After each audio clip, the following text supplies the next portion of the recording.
nashimwe. Amen. Yesu nashimwe cyane. Yesu akora ibikomeye. Je kwa Mungu naraje nubwo naje muhira batabishaka konza barambye ati nugende hajya ahantu siho. Umumere tubanambye ati hajya ahantu siho je naragiye kwasengera nta kiganza c'Imana nabonye. Avuga ati je reka ngende ic'Imana inkorera ndizeye ko Imana inkorera. Naje nyene ngwaye cane nyene shitse ngaha naratanze nyene igisirimba birakomera. Naje ngwaye infection gusa ubu yarakize nayo ndayimaranye amezi 5 dimashe baravuze ati abantu bagwaye nibaze ngaha imbere tubasengere ndashima Imana cyane yuko yankijije. Amen. Byukuri nta kiganza c'Imana kiri hano. Amen. Twabonye Imana atari bayare kandi waje uyikenura aza kwibona mu izina ryayo. Amen.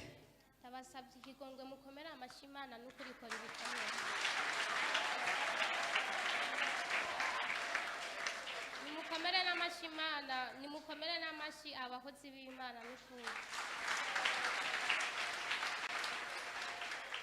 Amajewe ntahe yanje kuwa kane kuvyukuri navyutse ngwaye umugongo wari umereye nabi gose cyane.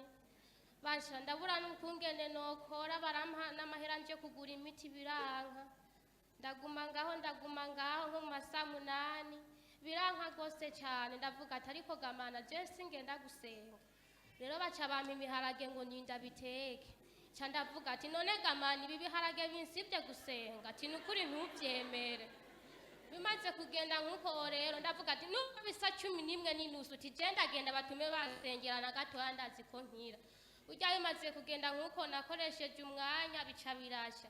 Bihiye ndumva yuko kweri vyase. Ujya ndagenda n'ahantu haraho ku ntebe ndagaramako ndabeko n'umugongo woturura biranga. Ndumva ati kweri tijemana wotumumpa nkipfira n'ukuri tije numva ndushe. Uwo mugongo wari umereye nabi gose cyane. Sinaryama nta na kimwe basha nubwo hagarara wagumubegeta. Ujya naciye noga candaza gusenga. Mbere nasanze n'abaririmbyi bagira baheze guhimbaza Imana. Burya ndaza ndizera Imana. Ubu mwungere wacu aravuga ati ikiganza cy'iburyo nimugishire hejuru. Burya ndagishira hejuru acavuga ngo mugikoze aho mugwaye hose ngo ndazi ngo ko mukira. Burya ubu mwungere wacu ni mu muhamashi.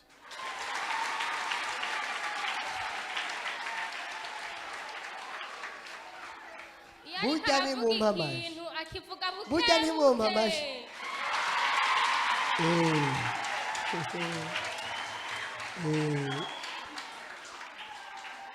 Akivuga buke mwibaza ngo ni ibintu bidakora kumbe abakivuze ari Imana ikimubwiye n'ukuri kiba gifite imbaraga zidasanzwe. Burya bimaze kugenda nkuko ica ndagishirako ca mvuga ati n'ukuri wa mugongo birahetse ndakize birarangiye.